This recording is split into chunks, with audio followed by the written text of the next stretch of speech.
Grab a butterbeer and sit down. So today we're talking about Professor Black. Who was he? Why is he so disliked? And finally stick around for this last part as I'll be voicing one of my own opinions on whether he was really that bad or did the game do him a misjustice. We are first introduced to Professor Black shortly after arriving at Hogwarts, Professor Fig. For more about Professor Fig, click the link that should appear round about now. Our first impressions of Black is he is lacking in patience and is easily aggravated. And from the off he seems very uninterested in the new 5th year that has arrived at Hogwarts. And he also completely dismisses Professor Fig's concerns as mere rumours. Phineas Black lived from 1847 to 1925 and was from a pure-blood family of witches and wizards. He has 3 siblings, Sirius, Eldora and Lola Black. This Sirius is not Harry's godfather, as we would come to know in the books and films. Due to his upbringing, he despised muggles and muggle-born witches and wizards, looking down on them and considering them to be imperfect and even simple. When he was 11 years old, he was sorted into Slytherin House at Hogwarts. Sometime after leaving school, around 1865, Phineas married Ursula Flint at the age of 30. The two had a son, Sirius, named after Phineas's own deceased brother, and 4 more children followed. Phineas, who, due to his views on Muggle rights, was disowned by the family. Cygnus, Belvina and Arcturus. His teaching life. Black's teaching life was one he despised, and it's a wonder he ever went into teaching, to be quite honest. He had no time for his students and was not a suitable role model to them in the slightest, and had no intention on being so, which is even more baffling that he then went on to become the headmaster of the school, a position that he only took due to the prestige that came with such position. During his time as a teacher, his sons Sirius and Phineas both attended Hogwarts. Going to the event of Hogwarts Legacy now. Much to his annoyance, the Ministry sent him a new 5th year, something that is nearly unheard of at Hogwarts. Our Hogwarts Legacy protagonist, Black, is seen regularly but only briefly throughout the Hogwarts Legacy game. To rattle off some of the points that we see him in, we see him when he comes to Fig's office, during a cutscene. We see him round the castle, often moaning at students, and we see him during Professor Fig's bravery address, in which he struggles to give the 5th year credit for their deeds. We also see his character appear in notes around his office.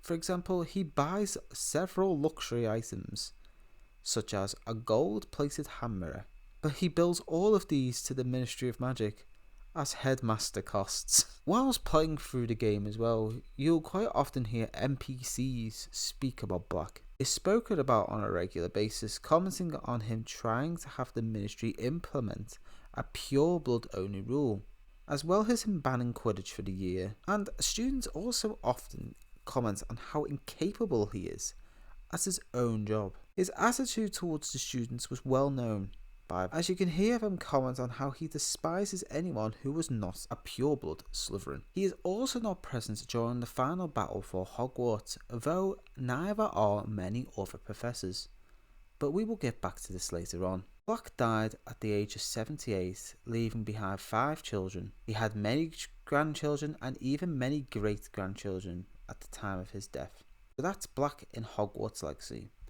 Let's look at him from the events of the Harry Potter movie and book franchise. Touching on the movies to begin with, Black is nothing more than a name drop, and in fact offers next to nothing other than adding a little bit of history to Sirius. But it's in the books that he has a more interesting role, and actually his lack of presence from the film makes some of Snape's actions not make sense, but they make clear sense in the books.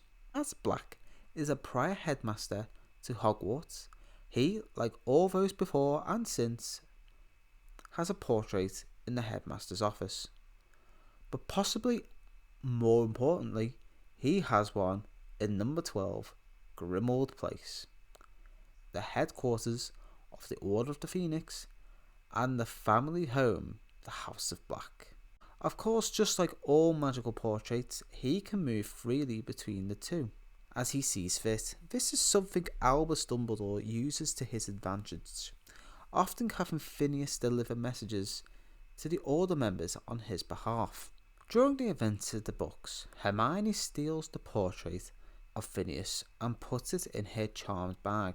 This is to try and stop him from working with Snape, as all portraits are honour bound to serve the current Headmaster of Hogwarts, and due to Black's sarcastic nature and pure-blood ideology, they hide them away in the bottom of the bag. However, he does work for Snape, but not as the trio would expect.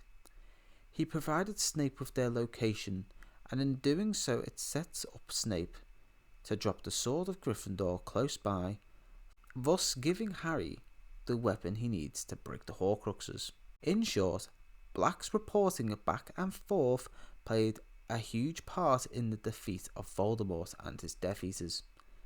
Although Black was a sarcastic, pure-blood supremacist, he did not support Voldemort or his Death Eaters, and he celebrated with the other portraits in his defeat. Although he did proudly bring up that the House of Slytherin had assisted in it, and for all his strange behaviours, he had some relatable ones. When Black found out that his great-great-grandson Sirius had been killed, he was deeply saddened by this. This would be the Sirius that we know from the Harry Potter films and books, Harry's godfather. Sirius Black was the last of the Black bloodline. He was also tremendously hurt when he found out that Mundungus Fletcher was actively stealing and selling items from Grimmauld Place. Hearing these characteristics of Professor Black gives him a more relatable and even sad side to this snarky character. But here's my issue.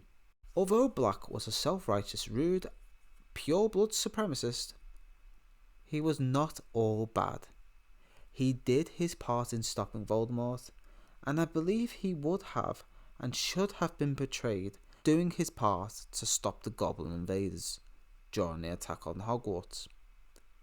If for no other reason than just stopping a goblin who wizards generally look down on, and Black most certainly would have disapproved of due to his supremacist ways. That Ranrock, should he have succeeded, did so without the resistance of the Headmaster, which would have disgraced the proud name of Black. So no, I think although his motives would have been different from that of Professors Sharp, Fig, Weasley, Ronan, Hecat, and I, he should have been there and would have been there to defend Hogwarts.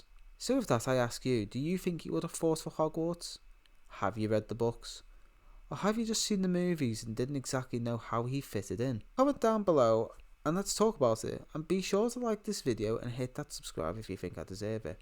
It's been a lot of fun to make this video. I sure hope that you enjoyed it. I'm V, and as usual, I'll see you next time, losers. Take care.